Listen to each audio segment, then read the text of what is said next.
의를 위하여 고난을 받을 때란 제목으로 하나님 말씀을 나누겠습니다. 1992년에 LA 폭동 사건이 있었죠. 인종차별 문제로 분노한 흑인들이 시위를 하면서 많은 상점들을 약탈했습니다. 그 중에서 한인 상점들도 많이 약탈을 했었는데요. 그때 한 한인 상점만은 약탈을 당하지 않았다고 합니다. 흑인들이 앞으로 나와서 보초를 쓰면서 그 한인 상점을 지켰다는 것이죠. 그 상점의 주인은 그 주변 사람들에 의해서 마마라고 불리는 홍정복 씨였습니다. 그녀는 그 이웃 흑인들에게 많은 선행을 베풀었던 사람입니다. 어린 나이에 아기 엄마가 되어서 아기 기저귀와 우유를 살 돈이 없어서 상점 안에 서성이는 한 젊은 어머니를 보고 조용히 그 가방 안에 기저귀와 우유를 넣어주면서 다음에 돈 있으면 그때 줘요 하면서 돌려보내기도 하고, 또 캔 음료를 훔쳐서 달아나는 청년을 향해서 넘어지니까 조심해 라고 오히려 그렇게 격려의 말을 하기도 했습니다. 한 번은 생계 보조비를 받은 한 남성이 수표로 술을 사고 거스름돈을 바꿔달라고 이야기할 때에 그 돈을 허투루 쓸까봐 걱정이 돼서 그 부인에게 연락해서 와서 그 돈을 찾아갈 수 있도록 챙겨주기도 했습니다. 흑인 청소년들이 우르르 몰려오면은 감시의 눈초리가 아니라 부드러운 미소로 맞이해 주기도 했습니다. 이렇게 많은 선행을 행하다 보니까 그 주변에 있는 사람들이 다 마마라고 그 여인을 부르면서 그 폭동이 일어난 상황 속에서도 지켜주는 그런 일들이 일어났던 것이죠. 사랑하는 성도님들, 많은 사람들은 고난을 당하고 싶어 하지 않습니다. 그렇다면 우리가 어떻게 해야지 고난을 당하지 않을 수 있을까요? 오늘 본문 13절에 이렇게 말씀합니다. 또 너희가 열심으로 선을 행하면 누가 너희를 해하리요. 그렇습니다. 앞의 이야기처럼 열심으로 선을 행한다면 누가 우리를 해하겠습니까? 오히려 믿지 않는 자라도 마음 문이 열리고 우리를 향해서 선을 베풀지 않겠습니까? 그런데 정말 열심히 선을 행한다면 여러분 아무런 고난이 없을까요? 정말 그럴까요? 일반적으로 그렇습니다. 선을 행하면 고난이 없고 화를 당하지 않습니다. 하지만 선을 행하면서 열심히 선을 행하면서 살아간 많은 성도들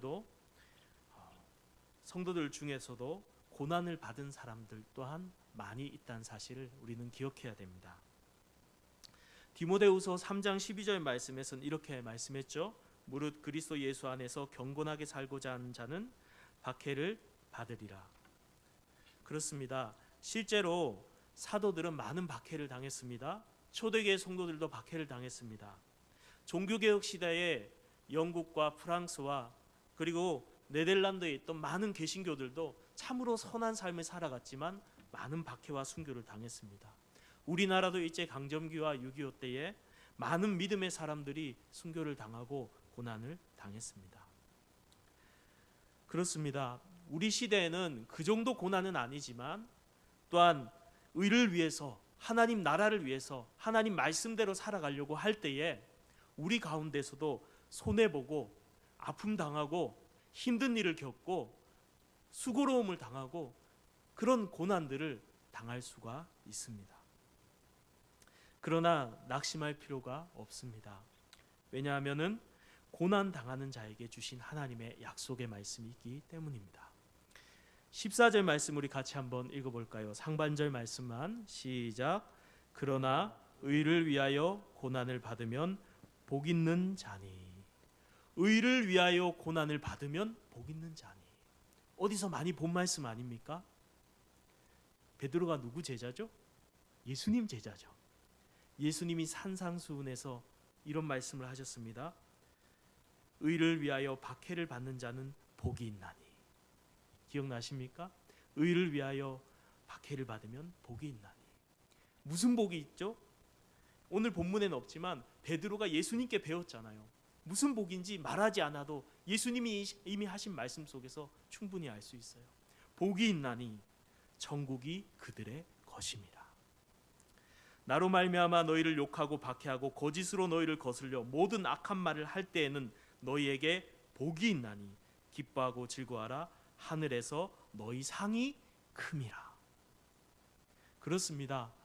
의를 위해서, 주님을 위해서 말씀 따라 우리가 살려고 몸부림칠 때에 수많은 불편함들, 수고로움들, 고통들, 고난들, 아픔들, 손해들 당할 수 있습니다. 그러나 그런 성도들을 바라보시면서 주님은 너무 기뻐하세요. 그 성도들에게 천국은 너희 것이야 라고 말씀하고 계십니다. 뿐만 아니라 천국에서 상이 크다라고, 하늘에서 너희의 상이 크다라고 말씀하십니다. 베드로 또한 이것을 알고 있었어요. 그래서 베드로 전서 안에도 이 복을 베드로가 이미 이야기했습니다. 1장 4절에서 썩지 않고 더럽지 않고 새하지 않는 유업을 있게 하시나니 곧 너희를 위하여 하늘에 간직한 것이라. 그렇습니다. 무엇을 말하죠? 천국을 말하죠. 하나님 나라를 말합니다. 요즘에 장례를 많이 치르면서 이런 마음이 듭니다. 하나님 나라, 천국에 대한 소망이 우리 성도들 마음속에 분명하게 확실하게 찬다면 저희들 마음속에 하나님의 위로가 얼마나 크게 다가올까. 이 땅에 많은 의를 위해서 당하는 고난들이 있다 할지라도 정말 하나님 나라의 소망이 우리 가운데 있다면, 정말 천국이 있다면, 그걸 확신한다면 우리 가운데 오는 의로 인하여 당하는 고난을 우리가 능히 이기게 될 줄로 믿습니다. 여러분, 천국이 있음을 믿으십니까? 초대교회 성도들은 정말 믿었어요. 정말. 그래서 예수님 믿다가 말씀대로 살다가 고난과 박해를 당했어요. 사자의 밥이 되기도 하고 십자가 틀에 못 박히기도 하고 화형 틀에 횃불처럼 태워지기도 했습니다. 그 모든 고난 속에 자신의 사유재산이 다 빼앗기기도 했고 예수 믿는다는 것 하나 때문에 많은 욕을 당하기도 했습니다. 사랑한 자녀들을 잃기도 했습니다. 그 모든 고난 가운데서도 초대교회 성도들은 하나님 나라가 분명히 있음을 믿었습니다. 현실이었습니다. 그래서 그들은 그 모든 고난을 이겨냈습니다. 이 하나님 나라에 대한 소망, 그것을 우리가 확실히 가질 때에 고난을 능히 이겨낼 수 있는 하나님의 위로가 우리 가운데 부어질 줄로 믿습니다. 아프리카를 오랫동안 사역을 하고 돌아온 한 노 선교사 부부가 있었습니다. 나이가 많아서 이제 은퇴하게 되어서 돌아왔는데 배를 타고 본국에 돌아왔습니다. 항구에 도착해서 배 출구가 딱 열리자 그 앞에 아름다운 양탄자가 쫙 깔려 있고 정부에서 보낸 악단들이 아름다운 음악을 막 연주를 하면서 환호를 막 벌이고 있는 거예요. 그런데 왜 그렇게 했냐면은 아프리카의 어느 나라의 황태자가 바로 그 배를 타고 그 나라에 왔기 때문에 그렇게 환영을 했던 거예요. 그때 이 노부부의 선교사님 부인이 그런 모습을 물끄러미 이렇게 쳐다보시다가 혼잣말로 이렇게 얘기했습니다. 우리를 위해서는 아무도 나와주지 않았는데. 그때 그 말을 들은 남편이 아내의 손을 꽉 잡아주면서 여보, 우리는 아직 집에 오지 않았잖아. 진짜 우리 집에 도착하게 될 때 우리 주님이 황금길을 열고 천사들의 악단으로 우리를 환영해 줄 거야. 이 땅에서 많은 고난과 어려움과 아픔이, 손해봄이 예수 믿는 것 때문에 당하는 어려움들이 있습니다. 그러나 사랑하는 성도님들, 여러분들이 얼마나 수고하고 얼마나 주님을 위해서 지금껏 헌신하여 살아왔는지, 얼마나 주님 위해 살아가다가 많은 아픔과 눈물, 어려움들이 있었는지 우리 주님은 알고 계십니다. 우리 모두 그 날에 주님의 나라에 문을 열고 들어갈 때에 우리 주님께서 가장 먼저 달려와서 우리를 안아주시면서 착하고 충성된 종아, 수고했구나, 잘했구나 하면서 우리를 환영해 주시고 우리로 인해서 큰 상을 주실 줄로 믿습니다. 사랑하는 성도님들, 의를 위하여 고난을 받는 자는 복이 있는 자니 천국이 그들의 것이며. 여러분 믿으십니까? 이 땅을 그리스도인으로 하나님 말씀대로 살아간다는 거 참 쉽지 않습니다. 고난도 있고 어려움도 있습니다. 그럼에도 불구하고 우리가 그 길을 두벅두벅 걸어갈 수 있기를 바랍니다. 물론 평탄한 길이면 더 좋겠죠. 예수님 믿고 평탄하게 사시다가 가시는 분도 있잖아요. 그런데 17절에 나온 말씀처럼 그것이 하나님의 뜻일진데, 고난받는 것이 하나님의 뜻이라면, 하나님은 부자를 통해서도 영광을 받으시지만 가난한 성도를 통해서도 영광을 받으시고 평탄한 성도를 통해서도 영광을 받으시지만 말로 못할 고난을 당하는 성도를 통해서도 영광을 받으십니다. 그런데 내 삶에 평탄함이 있으면 정말 좋겠지만 만약에 고난이 주어지고 그것이 주님의 뜻이라면, 가정에 아픔이 있고 내 의지와 상관없는 경제적인 어려움이 있고 또 육신의 질병이 있고 여러 가지 말할 수 없는 고통이 예수 믿고 믿음으로 걸어가는 우리의 삶 가운데 찾아온다 할지라도 주님을 위해서 그 고난의 길을 묵묵히 믿음으로 걸어 나갈 때에 하나님께서는 우리의 그 삶을 통해서 영광을 받으실 줄로 믿습니다. 이 거룩한 복에 대한 소망으로 우리가 믿음의 길을 걸어가고 고난의 길을 감당할 수 있는 주님의 백성들이 되기를 주님의 이름으로 축복합니다. 이렇게 사도 베드로는 고난을 받는 성도들에게 너희가 복이 있다라고 말하는 데서 그치지 않고, 고난을 당할 때, 그렇다면 의를 위해서 고난을 당할 때 실제적이고 구체적인 지침을 3가지 알려줍니다. 너희가 의를 위해서 고난을 당할 때 너희가 정말 준비해야 될 준비물 3가지가 있다. 그 3가지를 알려주는데요, 그것은 바로 믿음과 복음과 양심입니다. 제가 단어로 간단하게 정리했는데 한번 살펴보겠습니다. 첫 번째는 예수께서 거룩하신 하나님이심을 믿는 믿음을 준비해야 됩니다. 고난 당할 때 이 믿음을 가장 먼저 준비해야 돼요. 고난은 어떻죠? 두려운 것입니다. 나도 두려워요. 저도 두려워요. 두려운 것입니다. 그러나 예수께서 거룩한 자이심을 고백하는 믿음을 가진 성도들은 두렵지 않습니다. 본문 말씀을 볼까요? 14절 중반절부터 한번 보겠습니다. 그들이 14절 중반절에서 15절 상반절까지 그들이 두려워하는 것을 두려워하지 말며 근심하지 말고 너희 마음에 그리스도를 주로 삼아 거룩하게 하고. 여기서 무슨 말이죠? 두려워하지 말라, 그리고 어떻게 해요? 그리스도를 거룩하게 하라라는 것입니다. 여기서 주를 삼아는 그리스도를 수식하는 그런 표현이고, 여기에 주동사는 거룩하게 하고입니다. 그리스도를 거룩하게 하라라는 것입니다. 세상을 두려워하지 말고 그리스도를 거룩하게 하라. 이 말이 뭐죠? 그리스도를 거룩하게 하라? 두려워하지 말고 거룩하게 하라. 참 표현이 잘 이해가 안 되는데, 이 말씀은 이사야서 말씀을 인용해서 베드로가 말하고 있는 말씀입니다. 똑같은 말씀이 이사야서에 나오는데요, 이사야서 8장 12절 13절의 말씀입니다.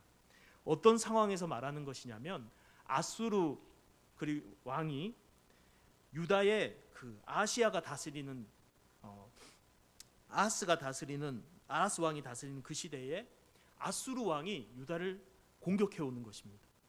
그것을 본 수리아 왕이 유다 왕에게 우리 손을 잡아서 저 아수르를 치자라고 말합니다. 그런데 유다 왕 아하스는 수리아와 손을 잡는 것이 아니라 아수르와 손을 잡아서 수리아를 칩니다. 그때 선지자가 와서 아하스 왕한테 하는 얘기가 이 말씀입니다. 그들이 두려워하는 것을 너희는 두려워하지 말며 놀라지 말고 만군의 여호와 그를 너희가 거룩하다 하고 그를 너희가 두려워하며 무서워할 자로 삼으라. 무슨 말이죠? 아수르 왕이나 수리아 왕이 두려운 존재가 아니라, 아수르 왕이나 수리아 왕이나 세상 왕을 두려워할 것이 아니라 너는 여호와를 두려워하라 라는. 그 전에 한 표현이 있죠. 그 앞에 뭡니까? 여호와를 거룩하다 하고 이렇게 표현합니다. 아까 우리 이 이야기는 뭐냐면 여호와께서 거룩하시다라고 고백하라는 것입니다. 여호와께서 거룩하시다라고 고백하는 것은 바로 이사야 선지자가 이사야서 6장에 성전에서 우시야 왕이 죽던 그 해에 기도할 때에 환상을 보게 됩니다.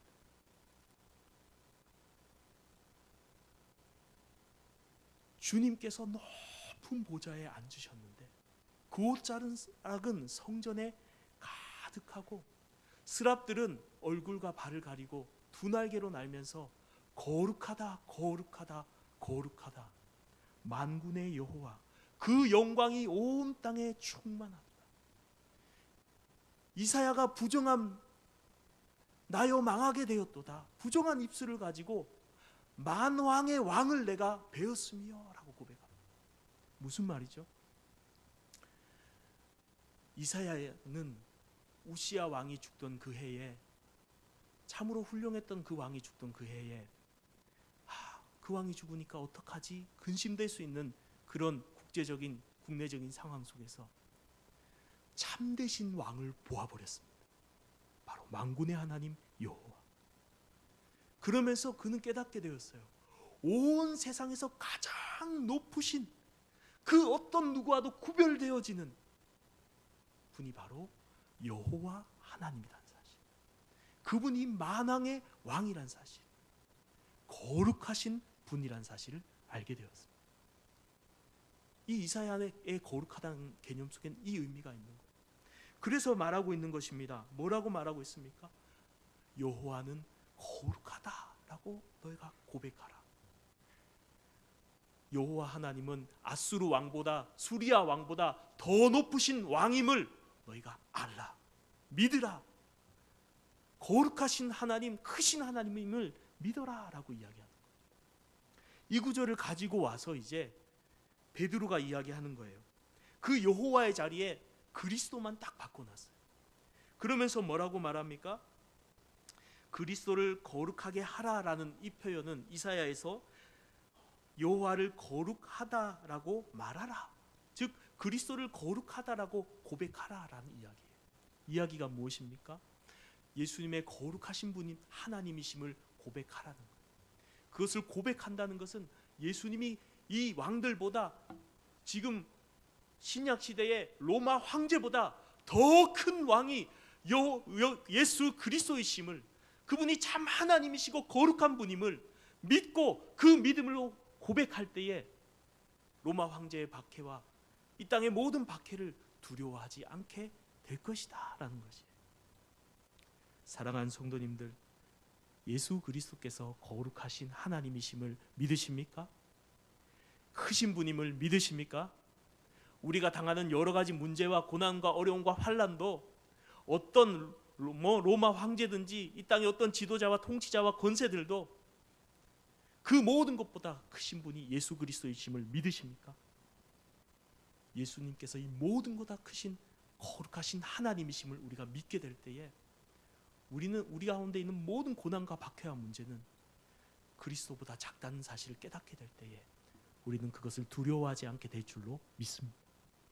그러므로 고난이 올 때에 고난보다 예수님이 더 크심을 알고 그것을 믿고 예수님은 거룩하신 하나님이시다 고백할 수 있는 우리 성도님들이 되시기를 주님의 이름으로 축복합니다.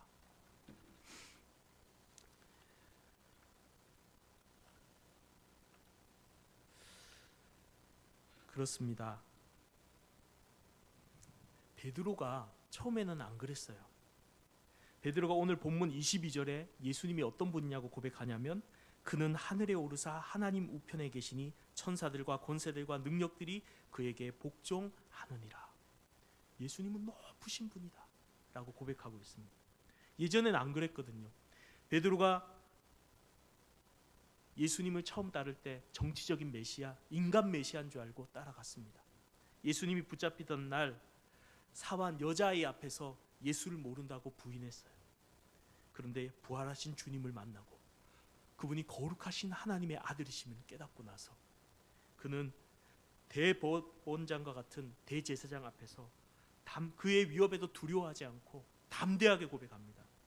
사람보다 하나님을 순종하는 것이 마땅하냐라고 선포하면서 그 고난을 당대하게 감당하는 베드로의 모습을 보게 됩니다. 사랑하는 성도님들, 고난이 올 때 우리가 가장 먼저 알아야 될 것은 이 고난과 문제보다 우리가 믿는 예수님이 더 크다는 사실을 믿으시기 바랍니다. 그럴 때 우리 고난 앞에서 두려워하지 않게 될 줄로 믿습니다. 뿐만 아니라 두 번째 준비할 것은 바로 대답할 것을 준비하라라는 것입니다. 15절 하반절 말씀에 이렇게 말씀하고 있습니다. 너희 속에 있는 소망에 관한 이유를 묻는 자에게 대답할 것을 항상 준비하되 온유와 두려움으로 하고. 그렇습니다. 고난은 오히려 복음을 전할 기회가 되어집니다. 고난 당할 때 그 고난을 통해서 더 예수 그리스도가 온전히 증거된다는 것이죠. 그래서 왜 그렇습니까? 고난 속에서도 예수님 정말 믿고 그 말씀대로 사는 사람들은 다르거든요. 정말 낙심할 수밖에 없는 저 절망적인 상황에도 소망이 있거든요. 기쁨이 있거든요. 평안이 있거든요. 그러니까 믿지 않는 사람들이 너 어디서 그런 소망이 있냐? 어디서 이런 기쁨이 있냐? 라고 묻게 된다는 것이죠. 여러분, 예수 믿는 사람과 불신자를 구별하는 것은 바로 소망이 있느냐 없느냐 하는 것입니다. 사랑하는 성도님들, 소망이 있으십니까? 예수 믿는 사람들에겐 하나님 나라의 소망이 있어요. 주 300년 전이었습니다. 동로마 황제인 리니치오라는 황제가 이방 신들에게 제사를 드려야 된다라는 그런 칙령을 동로마 전국에 발표했습니다. 그때 이 동로마 지역에 예수님을 잘 믿는 군인들이 꽤 많이 있었어요. 특별히 아르메니아 지방의 총독이 그 칙령을 받아서 군인들에게 말합니다. 여러분 정말 용맹하게 잘 싸워온 군인입니다. 난 자랑스럽게 생각합니다. 내일 가이사의 명령, 로마 황제의 충성을 다하는 그런 마음으로 이방신에게 우리 다 같이 제사합시다. 제사하지 않으면 직위박탈을 당할 뿐 아니라 죽음에 처할 수밖에 없다는 칙령이 내려왔습니다. 그렇게 이야기를 합니다. 그 이야기를 들은 후에 한밤에 군인들이 총독을 찾아왔습니다. 총독님, 우리 부대 안에 40명의 사람들이 크리스찬들이 있습니다. 그들은 이방신에게 제사할 수 없습니다. 예수님만 섬기는 사람들입니다. 그렇게 고백하자 내일 당장 이방신에게 절하지 않으면 당신들은 40명의 그 사람들은 다 죽임을 당하게 될 것이요. 그렇게 이야기를 했습니다. 그날 밤에 40명의 성도들이 군인들이 모여서 찬양하고 하나님을 예배했습니다. 다음 날 그 사람들은 다 잡혀서 한겨울의 차가운 호수에 벌거벗은 모습으로 얼음을 다 깨트리고 그 얼음물 호수 한가운데를 들어가게 되었습니다. 그러면서 총독이 말합니다. 너희는 정말 전쟁의 공헌이 있으므로 여기 따뜻한 물을 데워놨으니까 언제든지 그 차가운 물에서 나와서 따뜻한 물에 목욕하고 이방신에게 제사하면 다 없던 걸로 해주겠다. 근데 이 40명의 사람들이 안 나오고 밤까지 거기에 있는 거예요. 그러면서 찬송을 부릅니다. 점점 찬송 소리가 작아지고 중얼거리는 기도 소리가 들립니다. 그때 갑자기 그 뜨거운 물을 끓이는 보초병들이 여럿이 있었는데 그 중에 한 보초병이 놀라운 광경을 보게 됩니다. 하늘에서 천사들이 내려와서 이렇게 노래를 하는 겁니다. 그리스도의 좋은 군사 40명, 순교자 40명, 그리고 40개의 면류관이로다. 그러면서 한 명씩 면류관을 씌워주는 거예요. 그 광경을 본 병사가 깜짝 놀랍니다. 그런데 또 다른 노랫소리가 들립니다. 갑자기 노래가 바뀌었습니다. 가사가 그리스도의 좋은 군사 39명, 순교자 39명, 그리고 39명의 면류관이로다. 그 노래를 듣고 나서 조금 있으니까 한 명이 호수에서 나오는 거예요. 그러면서 자기는 이방인에게 제사 드리겠다고 이방신에게 그렇게 이야기하는 겁니다. 그 보초병이 그 모습을 딱 보고 내가 대신 들어가겠다고 옷을 벗어서 던지고 그 안으로 들어갔습니다. 거기서 나온 그 한 사람은 따뜻한 물에서 목욕을 하다가 심장마비로 죽고 그 물속으로 들어갔던 그 군인은 순교한 모습으로 다음날 발견되어지게 됩니다. 그렇습니다. 그리스도인의 소망이 무엇인지 그 모초병이 알게 되자 그 소망에 참여하기 위해서 죽음을 불사하는 모습을 보게 됩니다. 그리스도인들에게 있어서 하나님 나라의 이 소망은 그 무엇도 바꿀 수 없는 것이기 때문에 어떠한 고난이라도 이 소망이 있는 사람들은 이겨낼 수 있는 것입니다. 사랑하는 성도님들, 이 소망, 우리가 이 소망을 붙들고 살아가게 될 때에 자연스럽게 세상은 우리에게 질문합니다. 아니, 저 사람은 인간적으로 보면, 환경적으로 보면 소망이 없는 사람인데 어떻게 저렇게 소망 있는 모습으로 살아가지? 아니, 저 사람은 어떻게 저렇게 기쁨과 감사와 행복이 넘치지? 당신은 어떻게 그렇게 어려운 중에서도 선을 베풀면서 기뻐하면서 감사하면서 살아갈 수 있습니까? 질문하게 됩니다. 도대체 당신이 믿는 예수님은 누구입니까? 질문하게 된다라는 것입니다. 그때 베드로는 말합니다. 너희가 너희 소망에 대해서 대답할 것을 준비해야 된다. 사랑하는 성도님들, 우리가 우리의 소망에 대해서 준비해야 될 것이 무엇입니까? 바로 예수 그리스도의 복음인 줄 믿습니다. 우리 모두가 선교사예요. 사실은 세상으로 보내받은 선교사예요.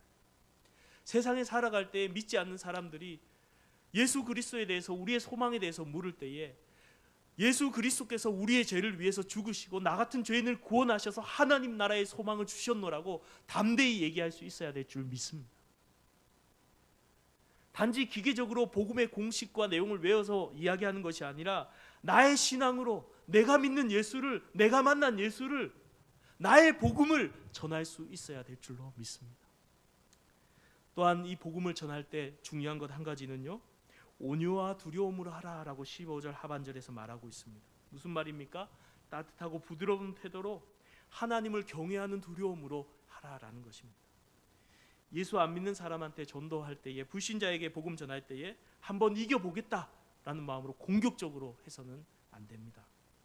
나는 모든 것을 알고 너는 아무것도 모르는 무식쟁이다 하는 거만한 마음으로 해서도 안 됩니다. 불신자를 깔아뭉개거나 무시하거나 멸시하는 태도로 전도해서는 안 됩니다. 온유함과 부드러움으로 해야 돼요. 보름수 회의석에서 신문을 받던 루터가 담대하게 자기가 믿는 복음에 대해서 외쳤습니다. 그때를 회상하면서 제자들에게서 복음은 이렇게 전해야 된다라고 남긴 글이 있습니다. 그는 이렇게 이야기했습니다. 너희는 답변할 때에 교만한 마음으로 하지 말고 나무를 꺾어 버릴 듯한 모욕적인 교만과 횡포로 하지 말고 오직 하나님의 심판대 앞에 선 듯 두려움과 겸비로 하여라. 너희는 그때에 자기 힘을 의뢰하지 말고 그리스도의 말씀과 약속을 신뢰하여라. 그렇습니다.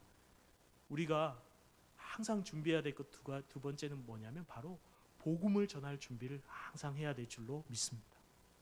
복음을 전할 때도 두려움과 온유함으로 우리의 소망에 대한 이유를 누구를 만나든지 언제든지 전할 수 있는 그런 여러분들이 되시기를 바랍니다. 고난은 복음을 전할 수 있는 좋은 기회가 되기 때문입니다. 세 번째로 베드로는 선한 양심을 준비하라라고 말합니다. 16절 말씀해 보면 이렇게 말씀합니다. 우리 같이 한번 16절을 읽도록 하겠습니다. 시작. 선한 양심을 가지라. 이는 그리스도 안에서 너희의 선행을 욕하는 자들로 그 비방하는 일에 부끄러움을 당하게 하려 함이니라. 선한 양심을 가지라라고 말합니다. 양심이 무엇일까요? 양심은 하나님이 사람들에게 옳고 그름을 하나님 앞에서 판단할 수 있도록 주신 그런 도덕적이고 영적인 의식입니다. 분별할 수 있는 그런 의식이라는 것이죠.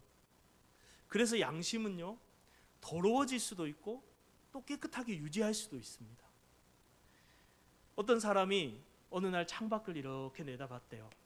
그런데 날씨가 맨날 황사와 미세먼지가 그렇게 어찌나 많은지 흐릿하게 보이더래요.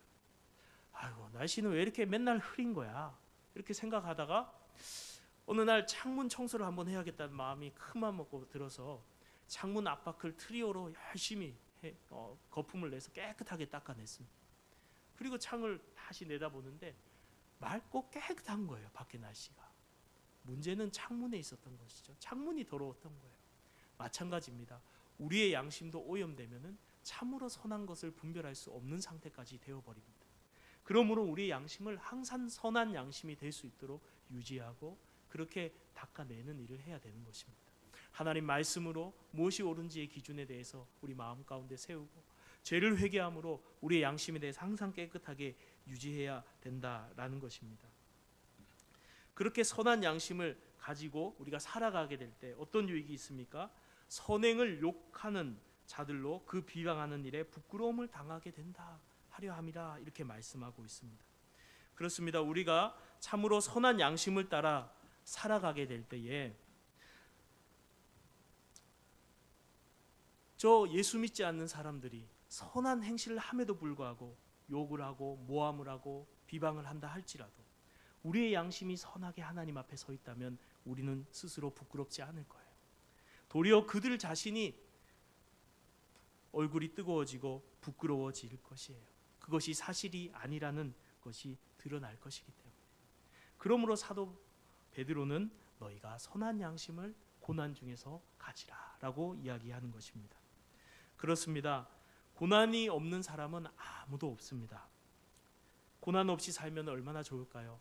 그러나 고난 받는 것이 하나님의 뜻이라면 우리가 그 일을 묵묵히 감당하며 걸어나갈 수 있는 우리 성도님들이 다 되시기를 바랍니다. 그 대표적인 예가 바로 예수 그리스도예요. 오늘 18절에서 22절까지의 말씀에 나오는데 그 내용을 딱 요약하면 이거예요. 그리스도께서 고난을 받으셨습니다. 우리 죄를 위해서 십자가에서 죽임을 당하셨어요. 그리고 사흘 만에 성령으로 다시 살아나셔서 부활과 승리를 모든 열방에 선포케 하셨고 뿐만 아니라 심지어 모든 죄인을 대표하는 노아 시대의 사람들, 곧 지옥에 있는 사람들에게까지도 성령으로 부활과 승리를 선포하셨습니다. 이는 지옥에 있는 사람들을 구원하거나 전도하기 위해서가 아니라 그리스도의 승리를 하늘과 땅 온 세상에 그 승리를 선포하시겠다는 의미입니다. 이 복음의 선포로 말미암아 노아 시대의 소수의 택함 받은 사람들이 노아 시대의 소수의 사람들이 구원받았듯이 소수의 택함 받은 사람들이 세례를 받고 믿음의 서약을 하고 이 구원의 축복을 누리게 되었습니다. 그리스도는 하늘 높이 높아지셔서 모든 권세 위에 뛰어난 그 영광의 지위를 하나님께서 허락하셨습니다. 이 이야기를 하는 이유는요, 예수님도 고난 당하셨다. 그러나 그가 그 고난을 이기고 승리하심을 통해서 하나님이 그를 높여주셨다라는 것이에요. 우리도 마찬가지입니다. 의를 위하여 고난을 당할 때가 온다 할지라도 우리가 하나님의 뜻을 따라 그 고난을 잘 감당하며 나아갈 때에 하나님께서는 그 고난을 통해서 우리에게 약속하신 그 놀라운 우리의 소망, 하나님 나라의 복을 우리에게 주실 줄로 믿습니다. 오늘 이 세 가지 믿음과 복음과 양심을 가지고 그리스도께서 가신 그 고난의 길을, 믿음의 선배들이 간 그 소망의 길을, 참으로 복된 그 길을 감당하며 나아가는 우리 성도님들이 다 되시기를 주님의 이름으로 축복합니다.